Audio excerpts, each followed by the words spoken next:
ay may mga teachers na kasama or... Mamaya po. Mamaya ko nalagyan. Mamaya po. Kasi hindi ko na ulit nito. So, good morning. Lahat ba rito ay kumain na ba? Ng almusal? Lahat kayo? Kasi kayo kami dalang pagkain, kung hindi pa sana kayo kumain, mamaya pa tayo kakain. Pagkatapos ng ating pag-aaralan natin yung mostly ang ating pag-aaralan ay tungkol sa salita ng Diyos. Lahat ba dito ay nagsisimba? Ayun. So, sino ang ating Panginoon? Lahat sa tayo, naniniwala na si Jesus ang ating Diyos? Walang kukontra? Ayun. So, okay. Maganda. Pagkatapos nito, huwag tayong manood ng sili. Kasi lahat tayo ay isa lang yung ating pananampalataya. Isa lang yung ating sinusundan, sinasabi. Okay. Ang topic natin ngayon ay tungkol sa ang Diyos at ako. Pero bago mo ito bago natin ito ipaliwanag ni Diyos, ipaliwanag muna natin kung sino yung ako. Sino ba ako? Sino ako? Sino ako? Wala ba yung mga ito? Ayan, kasama ko sana mga pangalan. Ayun ako. Ayan ako. Ayun, diba? So alam nila kung sino ako. Ayun, ako si Brother Jude. So kami po ay member ng Locals for Christ. Kami ng MCCO. Ay 27 years old na, 27 years na member ng Locals for Christ. So matagal na. Yung mga anak namin, kaya naging Kids for Christ, naging Youth for Christ, at ngayon ay mga Singles for Christ. So sa lahat kami ay nag-iikot sa community ng Locals for Christ. Meron ba rito member ng Locals for Christ? Dito sa mga anyway, ayun, maganda na malaman niyo muna kung yung Locals for Christ. Kasi dito, meron kaming para sa mga kabataan, meron para sa mga bata, mga kids, meron sa mga singles for Christ. Pag nag-asawa na kayo, meron pa rin kaming Locals for Christ po tayo. Anyway, ang topic natin ngayon ay ang Diyos at ako. So dito sa topic natin ay ating pag-uusapan kung gaano tayo mahalaga sa Diyos. No? At kung gaano malaki yung pagmamahal sa atin ng Diyos. Sa buhay natin, naisip ba natin kung gaano tayo mahalaga bilang mga tao sa ating pamilya, sa ating mga magulang, sa ating kapwa? Naisip ba natin yun? Naramdaman ba natin kung gaano tayo mahalaga? Wala na sa inyong pamilya. Nakaramdam ba kayo ng pagmamahal sa pamilya niyo? Sa mga lahat tayo? Amen. Ang maganda. Dapat natin masagot ito itong mga katanungan, gaano tayo mahalaga sa Diyos. Pagka natapos yung ating pagpipirayan ngayon, pag-aaralan, dapat ang katanungan ito ay masagot natin. Gaano tayo mahalaga sa Diyos at gaano malaki ang pagmamahal sa atin ng ating pamilya. Okay, so una-una, kailangan natin malaman yung kung paano tayo nilikha. Paano ba nagkaroon ng, kasi unang-una, nung unang panahon pa lang, wala pang isang libutan. So kung tayo ay nagbabasa ng Biblia sa unang Genesis, chapter 1, verse 3, makikita dito kung paano tinatawag ng Diyos yung sa libutan. Meron ba nakapagbasa na sa inyo ng Biblia? Sa Genesis? Okay, so paano ko yung unang araw yung ginawa ng ating Panginoon? Yung unang araw po, kasi diba sabi nga po tatay, ang mga tao makasalanan. Okay. Inubos niya po ang dahil yung mga nagkakalaban, siya po yung tumubos. Okay, amen. Okay, so sa paglikha, unang-una kasi ay ang nilikha ng Panginoon yung mundo. So unang nilikha niya ay yung gabi at araw. No? Nilikha niya yung mundo, wala pa yung mga lupa, wala pa yung karagatan. Ayun, so nilikha niya ang mundo hanggang sa pang-limang araw, nagkaroon na ng araw, nagkaroon ng buwan, nagkaroon ng hangin, nagkaroon ng dagat. So nagkaroon na rin ng mga hayop sa karagatan, sa iyong papawid, at lahat ng hayop na makikita natin. Hanggang sa ikalimang araw, ayun ay ginawa ng ating Panginoon. Sa pang-anim na araw, ano ang ginawa niya? Ayun, mga nagbabasa ng Bible, mahalaga nagbabasa tayo ng Biblia. Ayun, sa ika-anim na araw, ang ginawa ng Panginoon ay ang sangkatauhan mga tao ang ginawa niya. So may purpose ang Panginoon, bakit ginawa niya yung mga tao? Tayo, ano bang nasa isip natin? Ba't ginawa ng Panginoon yung mga tao? Nandun na meron ng mga hayop, meron ng mga bundok, meron ng karagatan, meron ng kalangitan, meron ng buwan at araw. Ba't ginawa ng Panginoon ng mga tao? Diba? Bakit na kaya ginawa tayo? Ba't na ginawa? Ang purpose ng mga tao kung bakit na tayo ginawa ay para maging masaya yung ating Panginoon. Yun ang purpose natin. Bigyan natin ang pagpuputi at kasayahan ng ating Panginoon. Yun ang purpose natin kung tayo ginawa. So, paano tayo ginawa? Okay, ang lalaki ay si Adan. Galing sa alabog si Adan ay ginawa. No, from alabog, ginawa siya at anong ginawa ng Panginoon? Ginawa mo si Adan, anong ginawa mo sa alabog? Hiningahan. Ayun, tandaan niyo yung salitang yun ha, hiningahan. Napakahalaga yung salitang yun, yung hinga ng Panginoon. Diba? Yung hinga ng Panginoon, yun yung buhay na tinatamasan natin ngayon. Ibig sabihin, mapapag tayo mga tao na ginawa ng Diyos. At hindi lang yun, ginawa tayo sa wagis ng Panginoon. Kung ano yung itsura ng Panginoon, yun ang itsura mo ngayon. Tignan niyo yung mga katabi niyo.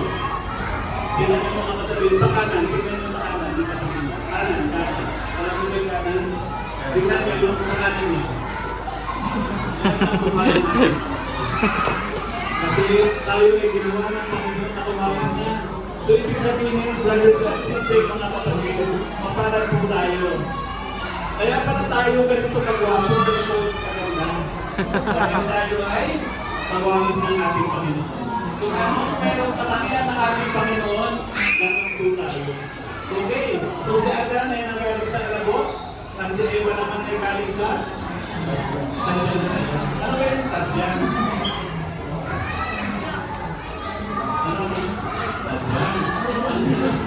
Ang sadyan ay galing dito sa yung puso dito sa breast dito.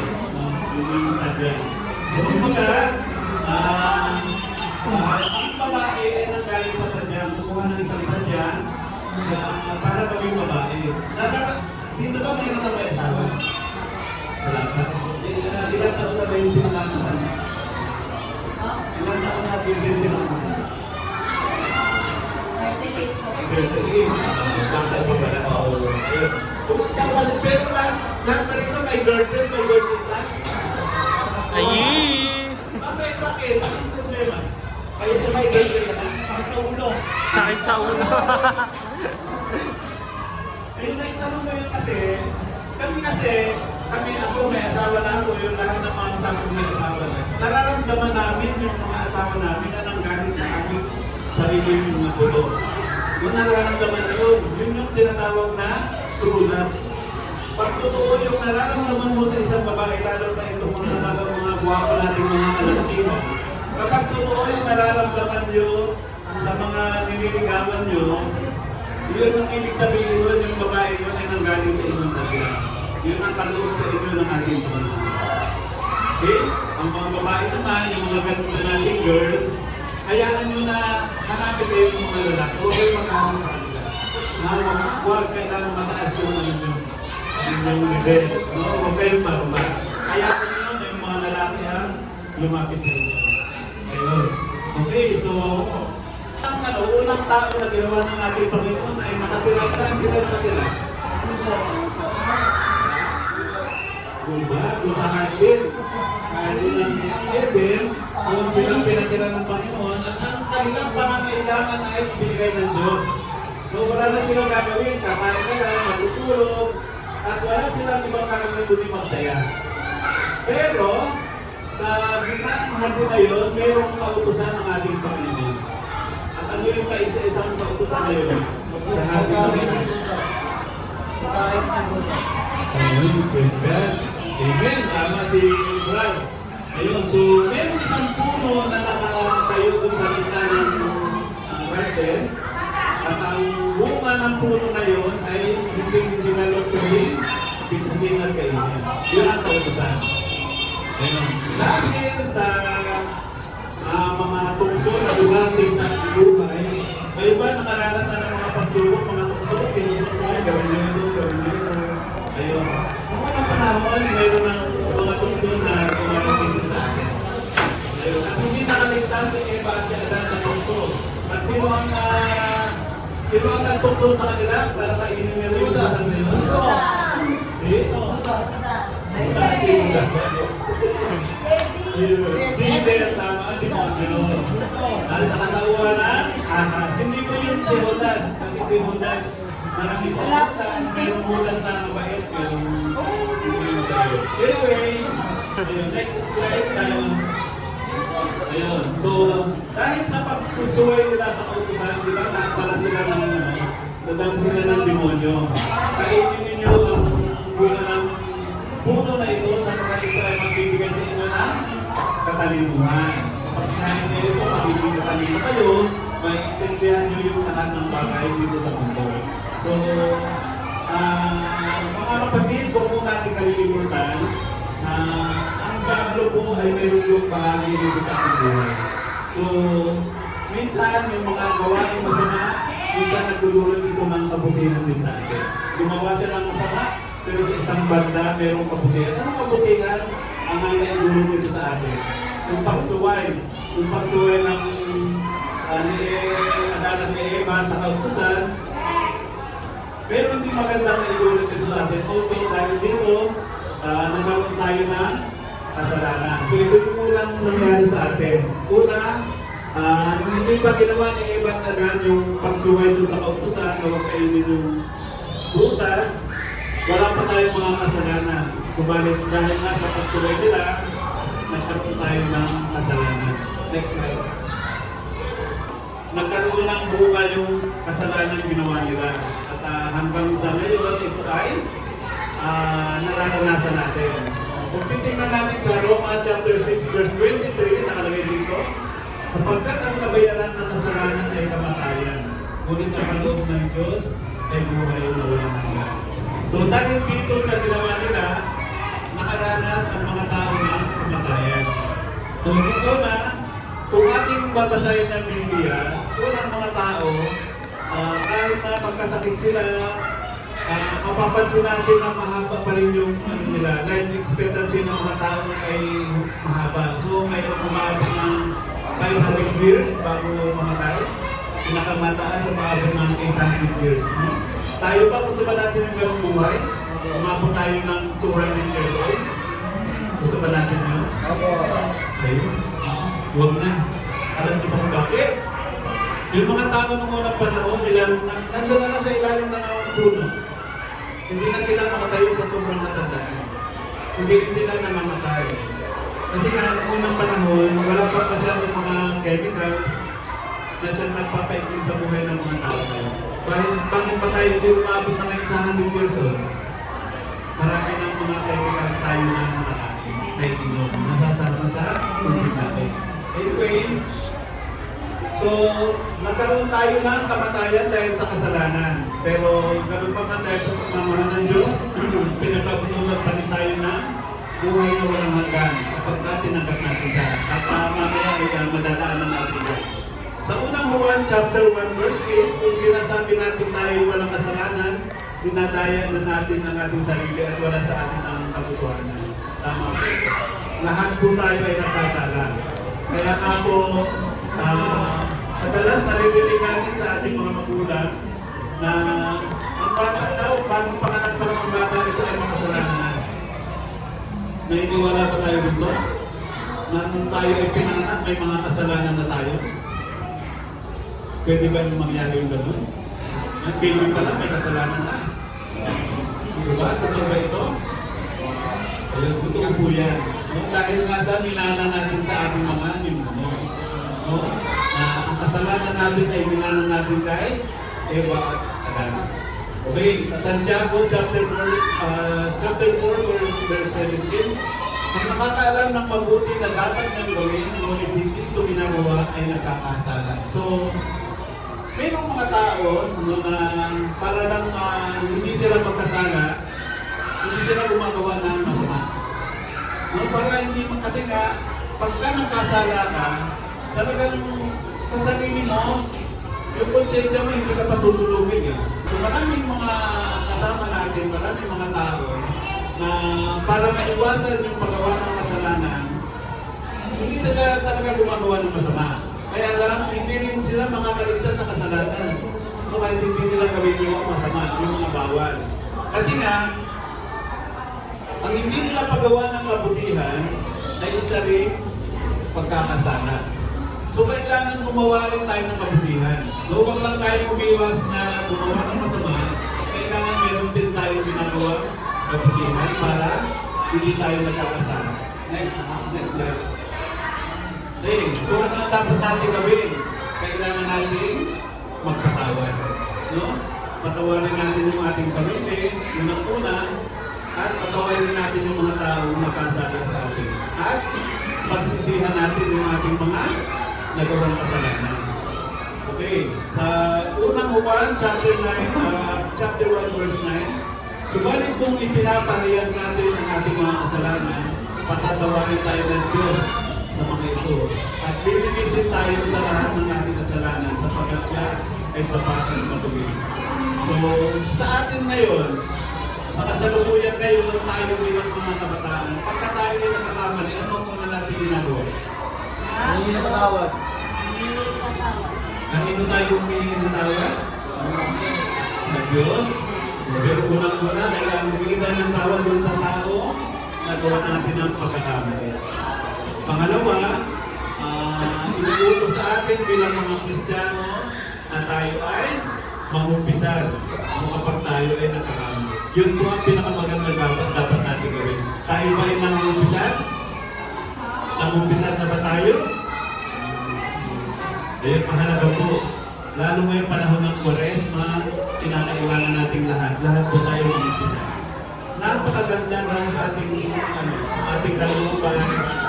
Kasi pag tayo po ay nangungumpisa, lahat po ng kasalanan natin ay mawawala. Patatawarin ng Diyos. Kailangan po, mahalaga po bilang Kristiyano na tayo ay mag-umpisa. Okay, sa Isaiah chapter 1 verse 18, hali kayo at tayo ay magpaliwanagan, sabi ni Yahweh. Gaano man kapulangin yung mga kasalanan, kayo yung ating papuputiin tulad ng yelo o pula. Ayun, so kung tayo ay magsasabi ng Panginoon sa ating mga kasalanan, ilalapit natin sa Kanya, tayo ay sigurado Kanyang patatawarin. Kailangan lamang po na tayo ay lumapit sa Kanya. Kailangan lamang na sabihin natin ng ating mga kasalanan. Huwag po tayo mahihiya. No? Karamihan sa atin nahihiya tayo sa mga nagawa nating kasalanan. Tama po ba? Nahihiya tayo? Sabihin ng kasalanan. Bakit? Bakit tayo nahihiya? Tayo ay nagkamali. Pero natural po sa atin yun. Huwag po tayo mahiya. Lumapit po tayo sa ating Panginoon. Inaantay tayo ng ating Diyos para sabihin sa Kanya yung ating mga pagkakamali at maniwala po tayo sa Kanya. Patatawarin po yung ating mga kasalanan. Okay, sa Awit, chapter 32, verse 5, kaya't ang kasalanan ko'y aking inamin, mga pagkakamali ko'y hindi na itinigil. Ako'y nagpasyang sa iyong ipagtapat, at mga sala ko'y pinatawag ng lahat. So, pinapakita dito na kung tayo ay aamin sa ating mga kasalanan, tayo ay patatawarin ng ating Panginoon. So, mahal na mahal tayo ng ating Panginoon. No? Kaya nga tayo nilikha ng ating Panginoon. Gusto niya na tayo ay maging malinis sa tuwin na. Yung mga kasalanan talagang normal yan. May plano ang Diyos kung bakit tayo nagkakasala. Huwag natin sisisihin ang sarili natin, no? Pagka tayo ay nakagawa ng pagkakamali. Mayroong mga dahilan yan. Yung dahilan ng ating Panginoon. At kailangan lang pagsisihan natin, humingi tayo ng tawad at bumalik tayo sa Kanya. Okay, next slide. Okay. Paano natin itatakwil ang ating kasalanan? So kailangan talagang itakwil natin yung kasalanan natin. Huwag nating patagalin na tayo ay nagkakasala. Kailangan tayo ay magbalik loob sa Diyos. No? Dahil yun ang plano sa atin ng Diyos. Ganapin natin kung ano yung magandang misyon natin sa buhay. Iwasan natin magkamali, magdalangin tayo, lumapit at itakwil natin ang kasalanan. Unang Korinto, chapter 10, verse 13, wala pang pagsubok na dumating sa inyo na hindi nararanasan ng ibang tao. Tapat ang Diyos at hindi niya ipapahintulot na kayo subukin ng hindi sa inyong makakaya. Sa halip, pagdating pagsubok, bibigyan niya kayo ng lakas upang makayanan ito ng paraan upang malampasan ito. So, mapalad tayo mga kapatid. No, dahil ang Diyos ay lagi nasa atin. Basta tayo ay mayroong hangarin na itakwil ang ating mga kasalanan, tutulungan tayo ng Diyos para magawa natin ito. Basta lumapit lamang tayo sa Kanya. Gawin natin na talagang may kababaang loob tayo lumapit sa Kanya. Banggitin natin yung ating mga pagkakamali na tayo ay bibigyan ng lakas ng Diyos upang lahat ng pagsubok, lahat ng dumarating sa ating mga trials, no? Napakarami natin pagsubok sa inyong mga ano ngayon, sa inyong sitwasyon. Marami namang pagsubok na dumating sa buhay nyo. Marami na ba kayong mga naranasan mga pagsubok? Sa pag-aaral nyo, hindi ba kayo nahihirapan sa mga exam nyo? Mahirap? Anong subject ka nahihirapan? Math ang parehas tayo. Ayun, pero maraming paraan dyan. Mamaya sasabihin ko sa inyo, para ma-perfect nyo ang mga exam nyo.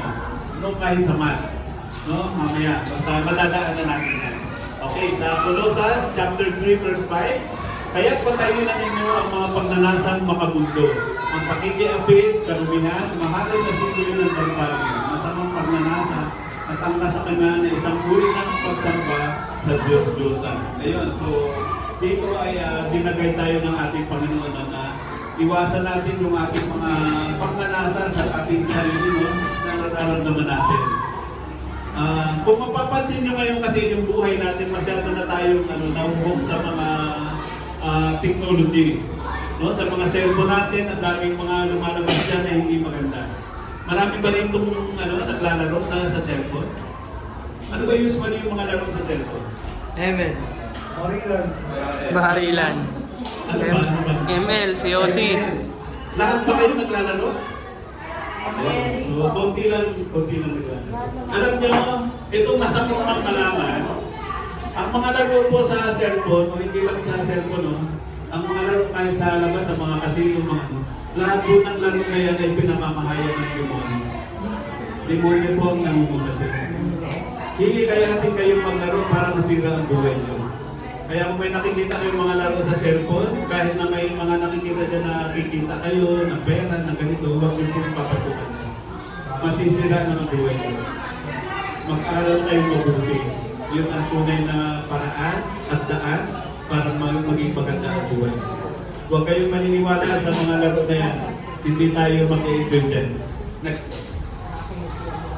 Okay, so ano ang tulong mula sa Diyos? Ito na yung pinakamagandang dapat niyong malaman sa ating buhay.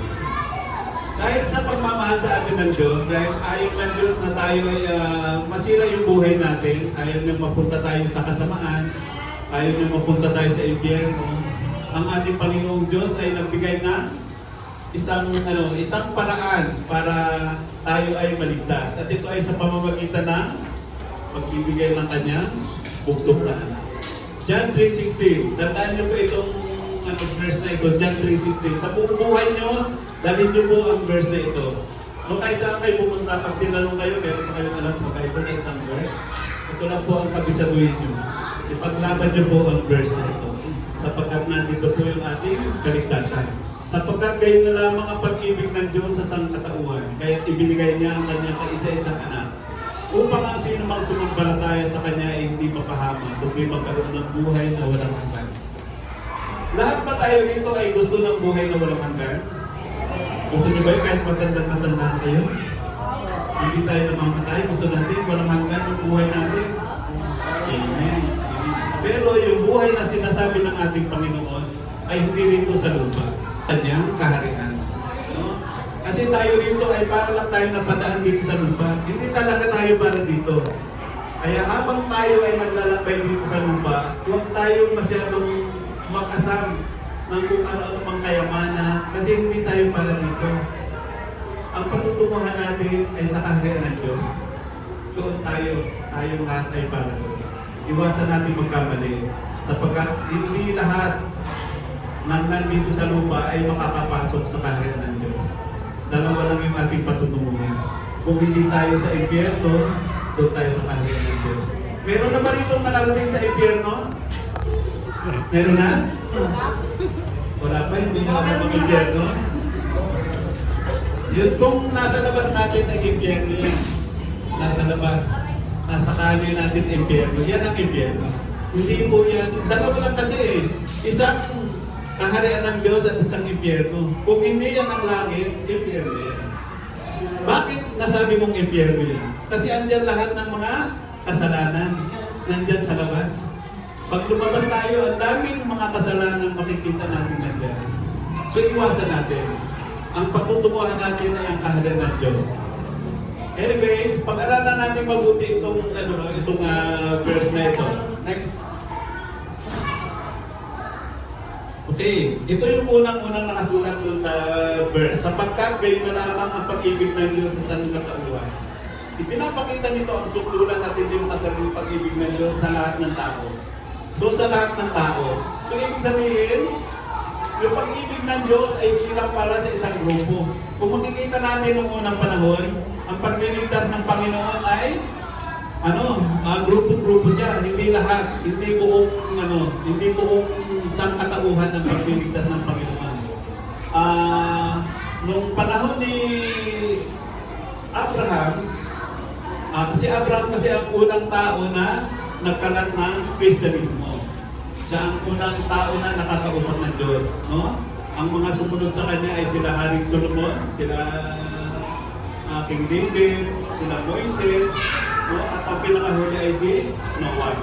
So lahat ng mga binanggit kong pangalan, sila yung mga tao nakakausap ng Diyos. No? Noong unang panahon, ang Diyos Ama ay pumipili lamang ng mga taong kanyang kakausapin, kanyang gagamitin para ipahayag sa Diyos yung kanyang pagliligtas. No? Si Moises ay ginamit niya para iligtas yung mga Hudyo galing sa mga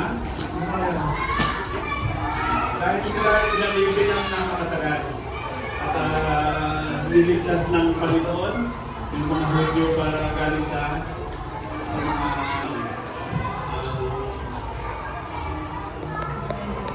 ano ba yung pinuntahan nilang lugar kung sumabit sila sa dagat?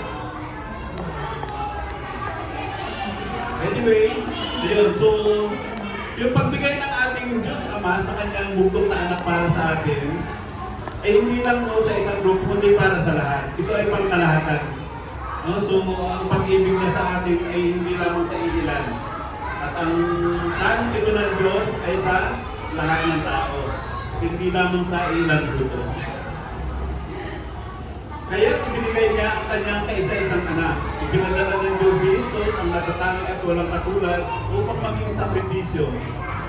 Ipinako si Jesus, mapapamusin ang tao sa lahat ng kasalanan. So, ito pinapakita dito bilang isang ama, na kung ikaw mayroon pang isang anak, ay isa lang yung anak mong lalaki, ito ba ay iaalay mo sa ibang tao para patayin, para kahirapan? Wala. Di ba walang gagawa ng ganitong klaseng sakripisyo? Di ba? Napakahirap. Napakahirap na ito ay hindi kakayanin ng kahit sino man. Kaya lang, iba yung kaisipan ng ating Panginoon, iba yung pagmamahal niya sa ating lahat. No? Ibinigay niya ang kanyang bugtong na anak para pahirapan. No? Para pasanin yung krus, at ang krus na yun ay yung ating mga kasalanan. So tayo bilang mga piligtas ng ating Panginoon, marapat lamang na tayo ay tumanggap sa kanyang paghihirap. No? Ano yung paghihirap na ginawa ng ating Panginoon Diyos? Na dapat natin maisip na ito ay para lahat sa ating mga kasalanan. Nung iligtas tayo sa ating mga kasalanan. So tayo ngayon, tanungin natin yung ating sarili. Ano ba yung nagawa natin mga kasalanan? Si ate. At panalo mo? Yan ate yan. Ano sa atin yung nagawa natin? Pagsimungaling, ayun, mabigat. Si ate ganda. Anong nagawa mo?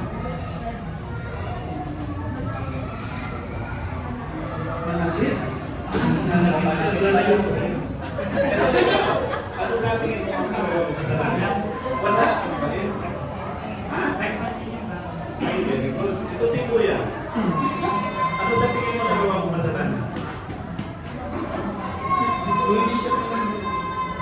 Wala kang naisip. Hindi ka na nagsisinungaling. Hindi ka na umubig ng pera. O sabi ka, ayaw mo na. Ito si ate. Ano sa tingin mo yung kasalanan mo na nagawa mo? Hindi na ako niligawan. Gumawa ng mali. Pero alam mo na gumawa ng tama.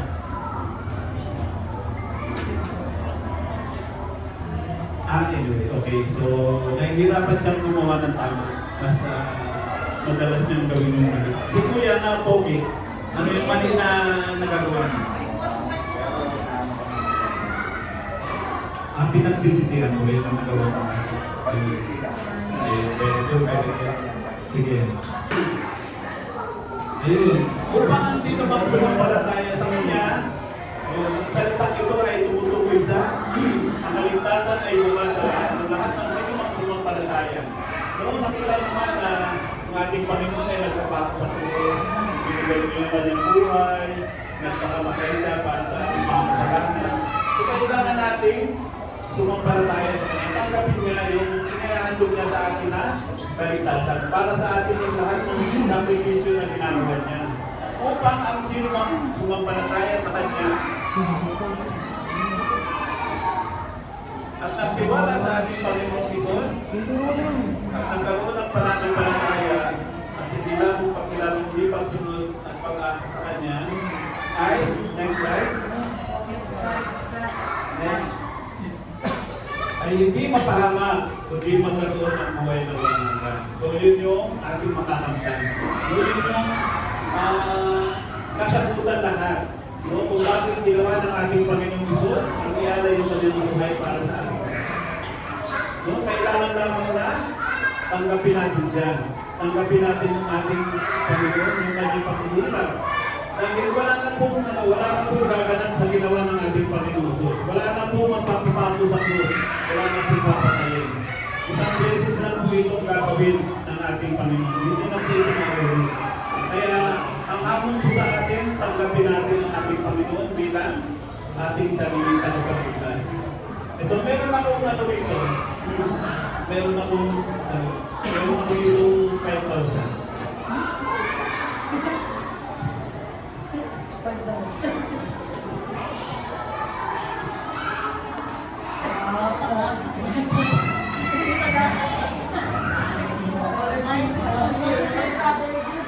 Ibigay ko ito kay Yer? Ibigay ko sa ito. Tatama ko ito ba? Walang. Bakit hindi mo sa Walang. binibigay ko sa iyo? Ha? Hindi ka tumatagal na?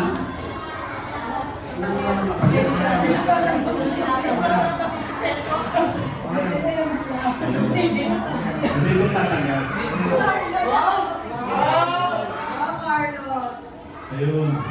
Ganun po ang ating Panginoong Isus. Ang kanyang pagkamatay, ang pagkatay sa atin ng buhay, ay kailangan tanggapin natin bilang sarili natin tagapagligtas. At paano po yung pagtanggap? Ang pagtanggap po ay kailangan tanggapin mo ang ating Panginoon, yakapin mo sa abutin mo. Hindi mo kailangan sabihin na tinatanggap ko na siya. Hindi pwedeng sa salita.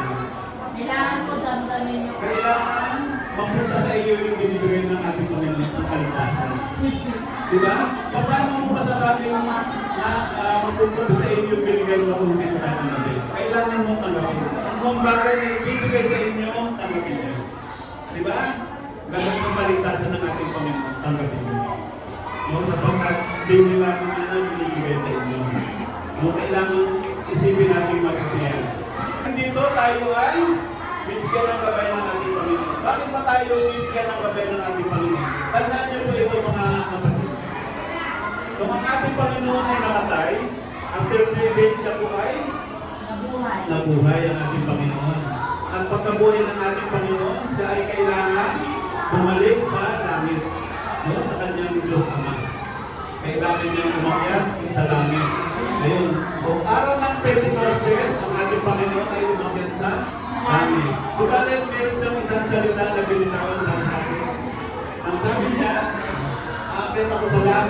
Subalit meron akong iiwan sa inyo na makakasama nyo.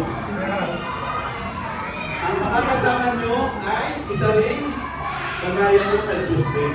Sino po siya? Sino po ang iniwan sa atin ng ating Panginoon? Ayun, tama si teacher. Ang Holy Spirit.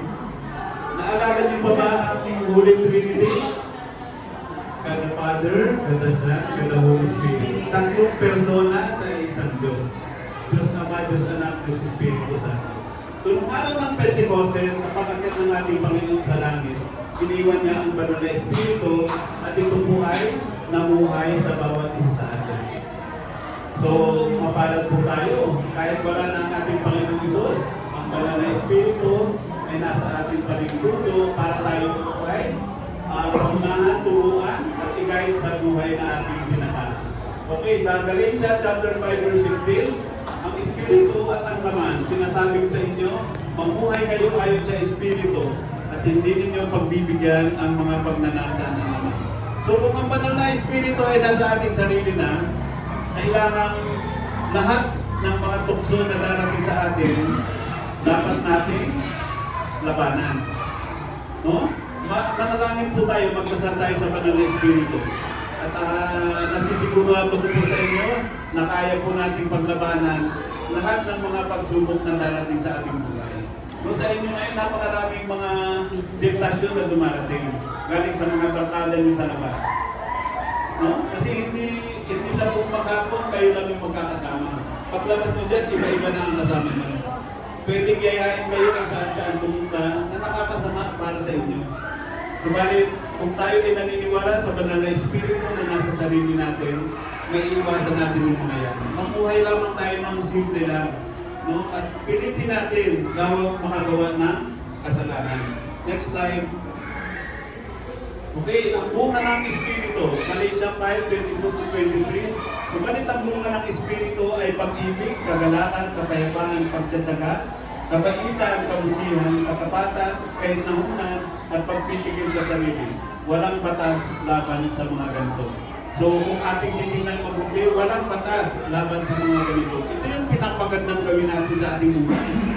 Kung ang ginagawa natin ay yung bunga ng Espiritu, yun lang ating nakikita sa sarili natin araw-araw, wala tayong batas na nalalabag sa buhay natin.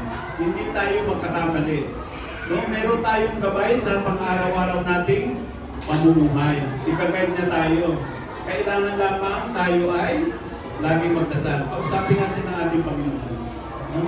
Kausapin natin siya sa pamamagitan ng pagdadasal. Lahat ba dito marunong magdasal? Nagdadasal ka lahat?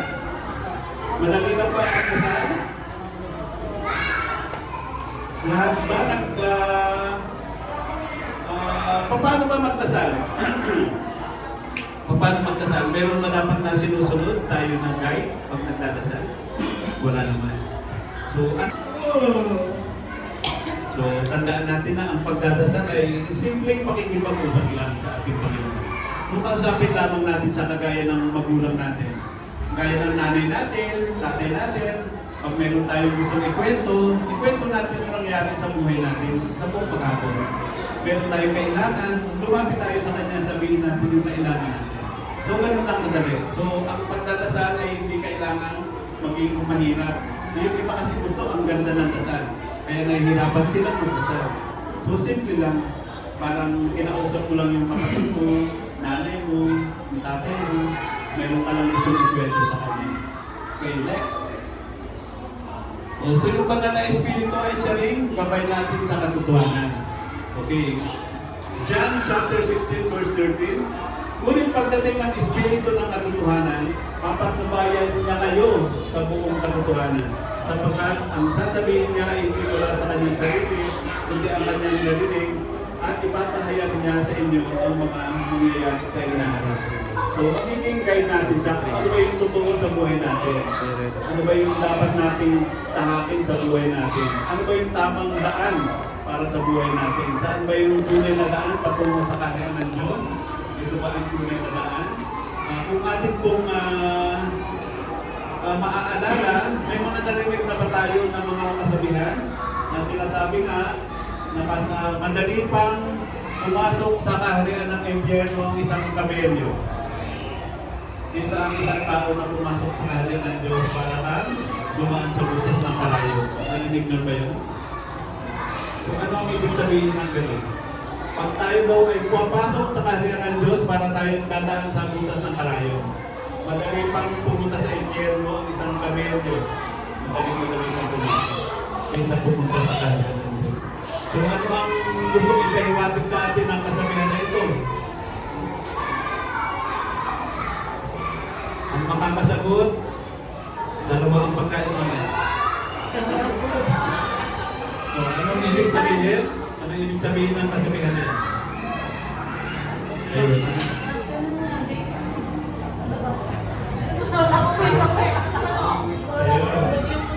Ano ang ibig sabihin ng kasabihan na yun? Kapag tayo daw ay papasok sa kaharian ng Diyos, para tayo papasok sa butas ng karayon. Ganun kahirap. Pero kung pupunta tayo sa impyerno, napakadali. Na kahit yung kamelyo ay madaling pumasok.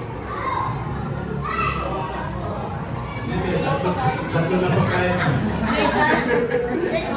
Ano po kasi di ba pag pumasok po tayo sa bahay ng Diyos, ano, parang po tayong talaga na ano sa arayong. Malanong muna matagal. Pero kung pag pumunta tayo sa impyerno, parang isang pitik mo lang nandun ka na. Okay, amen. Pwede. Ang pagkakaunawa niyo sa kasabihan na yun. Anyways, Tingnan niyo, Mark. ayun.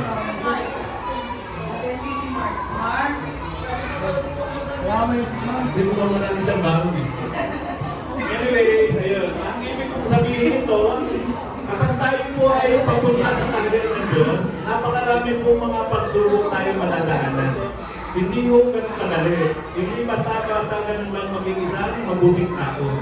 Subalit, kung tayo po ay papunta sa impyerno, napakadali po natin gumawa ng masama. Oh, napapansin niyo ba yun? Kapag kamali yung ating gawin, ang galing-galing natin gawin. Pero pag gumawa tayo ng kabutihan, parang talagang hirap na hirap tayo gumawa ng kabutihan. Pero ang bunga po ng banal na espiritu, tayo po ay tuturuan paano maging mabuti lahat ng ating gagawin. Gabay sa katuturan. Next slide. Okay. So ang banal na espiritu ay siya rin magiging tulong natin sa panalangin. Yan yung sinasabi ko sa inyo kanina, kung tayo po ba ay nagdadasal. Gaano ba kahirap magdasal? Madali lang ba magdasal? Roma chapter 8 verse 26. Kaya din naman tinutulungan tayo ng Espiritu sa ating kahinaan. Sapagkat hindi tayo marunong manalangin ng nararapat. Kaya ang Espiritu ang namamagitan para sa atin at dumaraing sa paraang hindi natin kayang sabihin. So yung mga salitang hindi natin kayang bagutin sa ating Panginoon, ang banal na Espiritu ang siyang mamumula para sa atin. So, mamumula tayo, bakit natin nasasabi yung mga salitang yun kung tayo ay nagdadasal.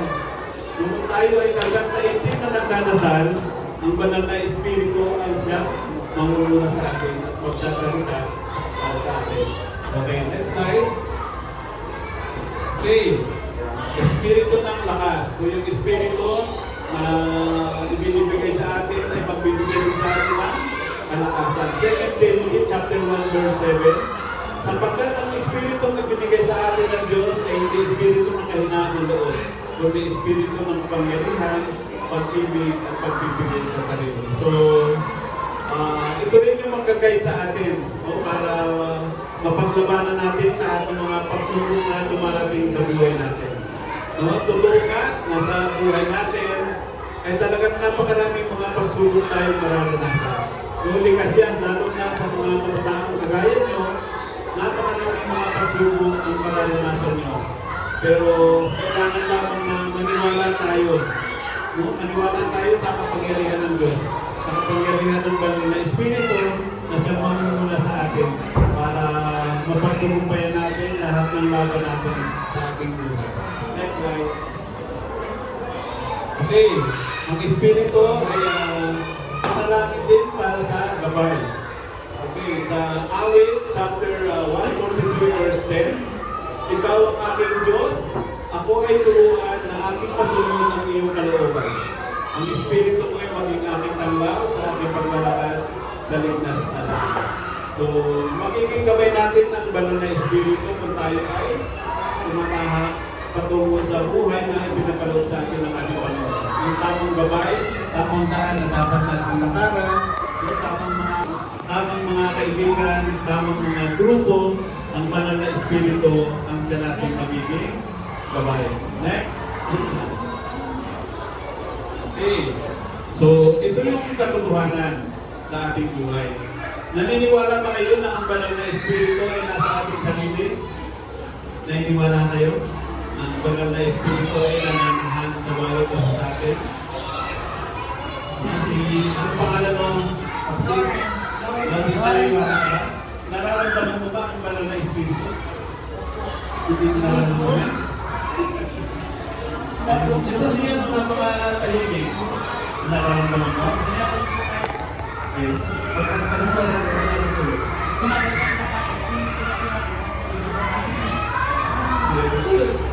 Okay. Good. Ito si Kuya at sa likod. Nararamdaman mo ba yung banal na Espiritu? Kapag tinaantok ka, nararamdaman mo ba? Ayan. Sino pong inaantok ngayon? May inaantok na ba? Ayun po. Hindi na tayo. Parang ang gising na gising yun. Ayun, so... Ayun. Tandaan po natin, napaka-palad po natin sapagkat ang banal na Espiritu po ay nasa ating sarili. Unang Corinto, chapter 6, 19-20. Hindi ba ninyo alam na ang katawan ay termo ng Espiritu Santo na nasa inyo? At ipinagkaloob ng Diyos sa inyo. Hindi ninyo pag-aari ang inyong katawan sapagkat binili na kayo sa isang halaga. Kaya gamitin ninyo ang inyong katawan upang maparamalan ng Diyos. Sa unang Corinto, chapter 3, 16-17, hindi ba ninyo alam na kayo pinili ng Diyos? At iniwaan sa inyo ang kanyang Espiritu. Parurusahan ng Diyos ang sinumang magwasak sa templo niya sapagkat banal ang templo ng Diyos at kayo ang templo niya. Amen. So, tingnan niyo mabuti ha. Banal ang templo ng Diyos at kayo ang templo niya. Napakahalaga po ng papel ng bawat isa sa inyo. No? Bilang mga kabataan, na hinububog yung inyong kinabukasan sa pamamagitan ng ginagawa natin ngayon, pag-aaral nyo, no? Mahalaga na malaman nyo na ang Espiritu ng Diyos ay sumasa inyong buhay. Bawat isa sa inyo ay hindi nyo pag-aaral ang inyong katawan. Kung ano pong dapat natin gawin sa ating sarili, sa ating katawan. Dahil dyan na nakaman ang Espiritu ng Diyos. Alam natin ngayon na ang Espiritu ng Diyos ay nasa ating katawan. Ano yung dapat natin gawin? Dapat nating irespeto ang ating sarili. Dahil dyan nananahan ang ating Panginoon, ang Espiritu ng Diyos. Hindi natin at irespeto natin ang ating kapwa. Dahil sa man, ay mayroon din Espiritu ng Diyos sa kanyang sarili. Nananahan din sa kanyang Diyos. So kailangan natin, bawat isa sa atin, lahat ng ating mga kasamahan, kailangan natin respetuhin, igalang, no? Bigyan ng pagmamahal. Sapagkat yun ang kautusan ng Diyos. Bawat isa sa inyo ay templo ng Diyos at kailangan natin igalang ng respeto ng bawat isa. So lahat ng bagay na ibibigay natin sa ating buhay ay magagawa natin dahil ang Diyos ay nasa atin. Meron pa ba tayong hindi magagawa pagka ginusto natin? Pagka tayo ay nag-isip ng isang bagay. Gusto natin na ma-perfect ang mga exams natin. Meron pa bang makakahadlang para hindi natin magawa yun? Pag nasa sayo na ang ating Panginoon, ang ating Panginoon po ang nagbibigay ng lahat ng ating pangangailangan. Nagbibigay ng lahat ng kalakasan natin, ng katalituhan, ng lahat ng pangangailangan natin. Gusto mo ma-perfect ang exam mo, ano yung dapat natin gawin? Nasa sayo ang Panginoon, ang banal na Espiritu. Ano ang dapat mong gawin? Kailangan alam nyo yun. Yan yung sinasabi ko sa inyo, na kaya yung i-perfect lahat ng exam mo. Dahil sa math, yung math na sinasabi mo mahina, kaya nyo i-perfect yun. So ano dapat natin gawin? Alam nyo na ang Panginoon ay nasa inyong katawan. Ang banal na espiritu ay nasa inyong katawan. Ano lang ang dapat natin gawin? Basta. Magkasal. Amen. Tama yan, magkasal ha. Okay. So ito, sasabihin ko sa inyo, ito hindi ko lang ulitin. Pero tandaan yung mabuti sasabihin ko at gawin nyo. Una-una, dahil kayo ay naka-aral pa, lahat kayo gusto nyo tumaas ang mga grades nyo dito sa, dito sa school. Di ba? Lahat ng subject nyo gusto nyo, kung pwede lang, ma-perfect nyo lahat. Ganun tayo lahat pag tayo nag-aaral. Pero ano ba yung mga gumugulo sa atin, bakit hindi natin ma-perfect? Pag nag-aaral tayo, ano bang gumugulo sa ating isipan? Yung bang magulo sa labas, yun ba yung gumugulo sa atin? Hindi ko. Kaya kung tayo makapag-aaral, ano yung gumugulo sa isip natin? Watcha. Ano po? Watch daw po. Watcha. Ayun. So, kaya hindi po tayo nakakapag-aral ng mabuti dahil maraming gumugulo sa isipan natin. Marami tayong mga problemang iniisip kaya hindi tayo nakakapag-aral ng maayos. So, ano po ang dapat natin gawin? Lahat ng mga problema ating nararamdaman, nararanasan, dinadala na problema, ilapit natin sa ating Panginoon. Ang Panginoon ay namumuhay sa inyong sarili, ang sa inyong sarili. Kausapin niyo siya. Ipagdasal niyo lahat ng inyong mga nararanasan mga problema. Alam ko, lahat kayo ay may mga problema, iba-ibang mga problema na pinadala sa inyong buhay. Subalit, magtiwala tayo sa banal na Espiritu. Ibigay natin lahat ng ating mga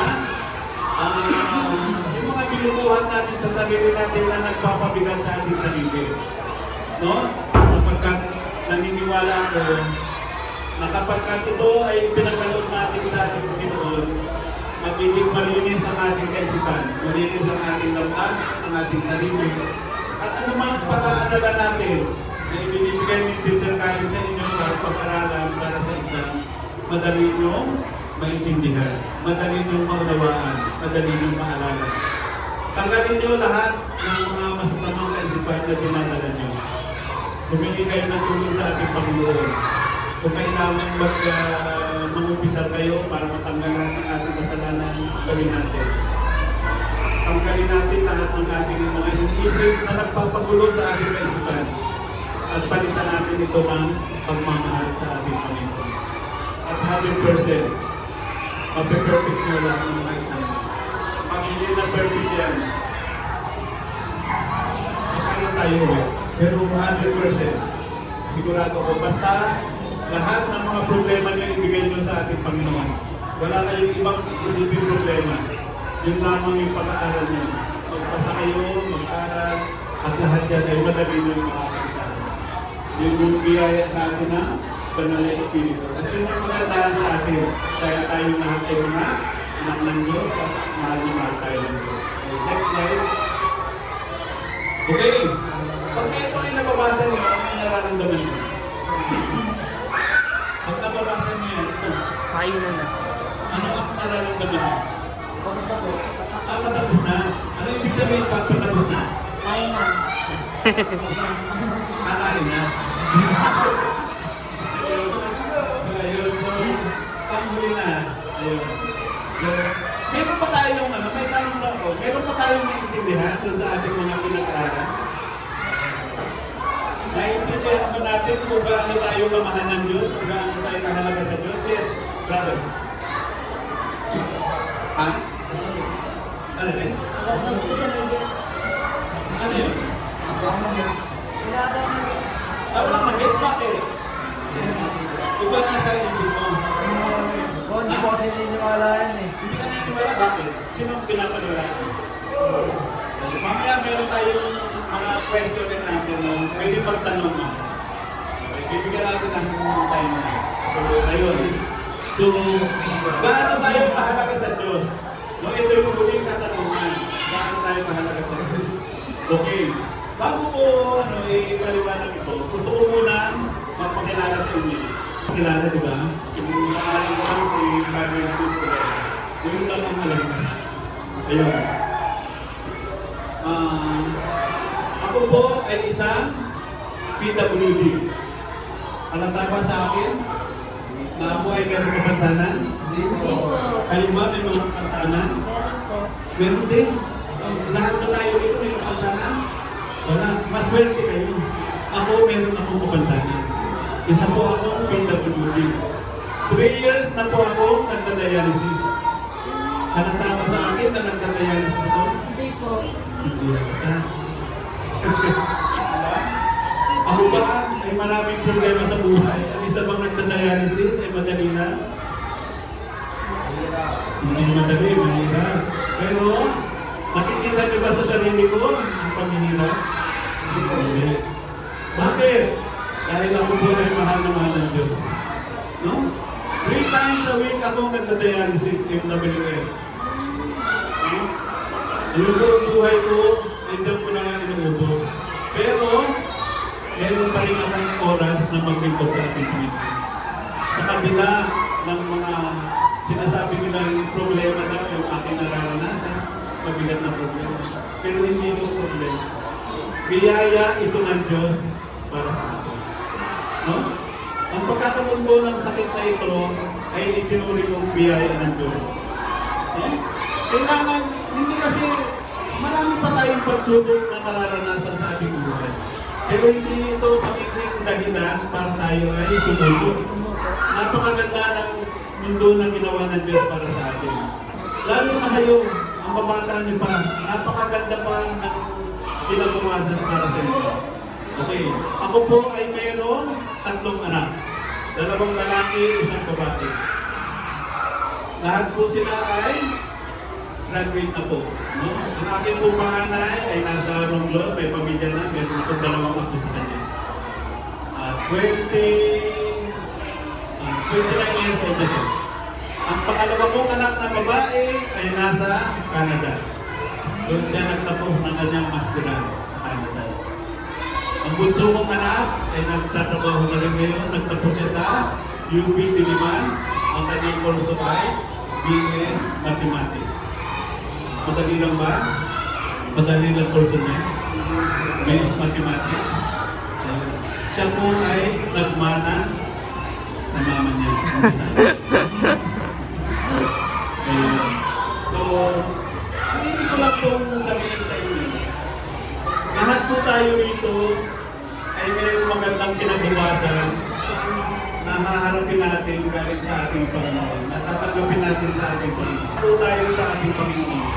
Kung nakahit tayo ay mayroong mga nararanasan mga problema sa buhay, hindi po ito dapat maging dahilan para pagbago ang pananaw natin sa buhay. Muli, dapat natin isipin kung gaano tayo mahalaga sa Diyos. Napakahalaga po natin sa Diyos. At dahil po rito, hindi po ibig sabihin ay ligtas na tayo sa mga pagsubok na ating madadaanan.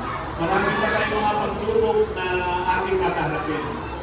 Ang halaga ng tao sa Diyos ay napakataas na ipinanita sa pamamagitan ng paglikha sa atin ayon sa kanyang wangis. So, kamukha tayo ng ating Panginoon. So, kung ano yung kamukha ng katabi mo, yan ang kamukha ng Diyos. Yan ang kamukha. Meron bang nakapanood na ng mga mga Bible stories na pinapanood sa mga movies? Ano yung usually yung mukha ng ating Panginoon Jesus? May nanonood ba nun? Ako naglagi ko kasi yung pinapanood. Kamukha ng mukha ko siya. Yung Diyos. Kamukha ng mukha ko. Hindi mo kamukha. Hindi kamukha natin ba? Okay. Pagtungo sa atin sa malaking halaga sa pag-ibig ng Kristo at pag-iingat sa bawat detalye ng ating buhay. Ang mga tao ay may tuturing na espesyal at mas mahalaga kaysa sa mga hayop sa sanlibutan. Okay, so sa lahat ng mga nilalang ng Diyos, ang mga tao ang mataas ang uri. No? So mas mataas pa tayo sa lahat ng mga hayop. Kaya tayo, huwag tayo matatakot kung mayroon tayo sa loob na malaking leyon. Huwag tayo matatakot kasi mas mataas pa tayo dyan. Kaya natin tuusan yan. Yung mga ahas, napakarami sa mga tao ang natatakot sa ahas. Pero hindi yan. Ano nasasakot natin yung mga yan? Yung bilang mga tao, bilang tayo ay kawalan ng Diyos, tayo ang may pinakamataas na uri sa lahat ng kanyang nilikha. So, pasalamatan natin ang ating Panginoon Diyos.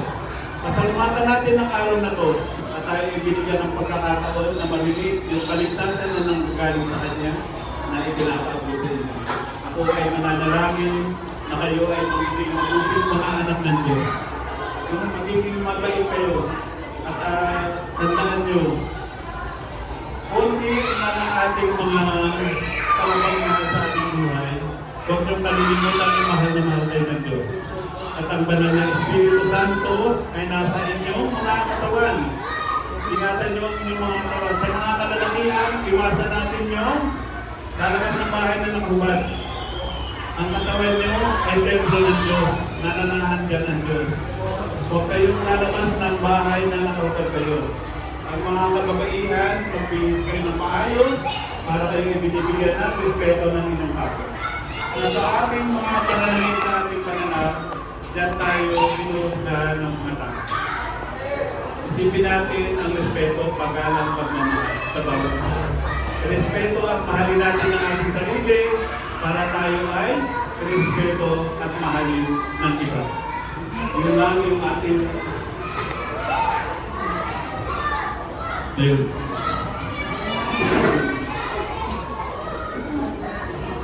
Ayun. So hanggang din lamang yung ating pag-aaral sa salita ng Diyos at dalangin ko na kayo ay nakatulot ng aral na dadalhin nyo sa inyong buhay. And for this, may God be praised.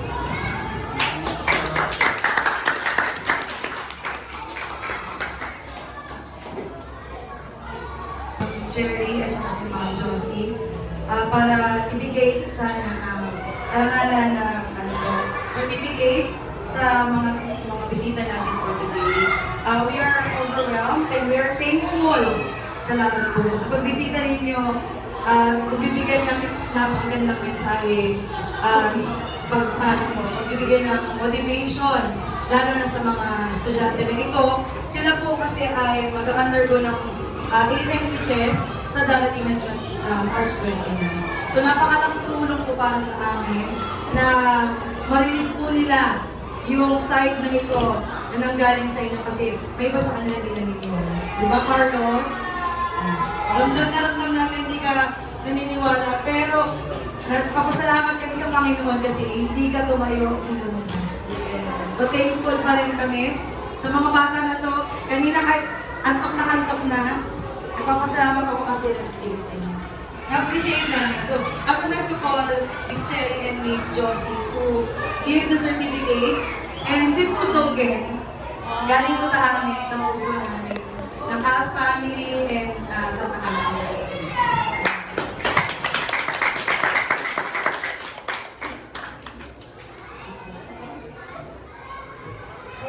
Good morning, everyone.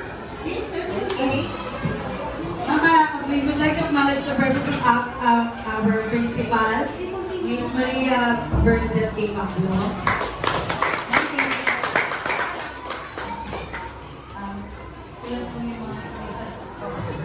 Hi. On behalf po namin sa Santa Ana Elementary School, maraming salamat po sa inyong binigay na to sa aming ALS students to. So napakalaking bagay po ito para sa kanila kasi sila, as we all know, ang mga ALS po ay sila yung mga out of school people. Pero maganda na naibabalik natin sila sa eskwelahan to continue their education, to continue their lives, and most importantly, bibigyan natin sila ng pag-asa. So, yung kinandak niyo po ay malaking bagay po ito para sa kanila. Para magsilbing inspirasyon, magsilbing lesson para sa kanila. Para itong ating mga ALS natin ay nabibigyan ng pag-asa at pagpatuloy ang kanilang buhay. No? So, lahat dito sa ating mga estudyante, no? Basta pag nandito sa Santa Ana, we will make sure na ang kanilang pag-aaral ay as much as possible talagang maipagpatuloy. No? And siyempre, itong ating mga teachers o mga ALSA, magpatay po tayo ng mga teachers ninyo. Alalahanin ninyo, huwag huminto ng pag-aaral, idiretso lang hanggang makakuha ng certificate, magkaroon ng maganda at maraming na trabaho at ituloy ang buhay. Ang mga teachers na naman kayo nandiyan para tulungan kayo at alalayan kayo. Marami pa mga ideas si Ma'am Karen ninyo para mas matulungan kayo at at mas ma-enhance ang inyong. Ito mga bata natin, mababait ba kayo? Mababait naman yung mga yan. Pumapasok ba natin? Ay, pumapasok. Actually, we had 3-day seminar last time. Nandun sila. And they are very participative. Kaya nga natutuwa ako kay Ma'am Karen, pati sa ating mga teachers, pag may activity ng school, sinasama sila. Na pag may program, pag kailangan sumaya sa program, nandyan sila. So, we make sure na yung pagbabalik nila sa eskwelahan ay ma-experience ulit nila yung mga na-miss nilang sabihin natin mga activities nung sila ay huminto. Okay? So maraming salamat.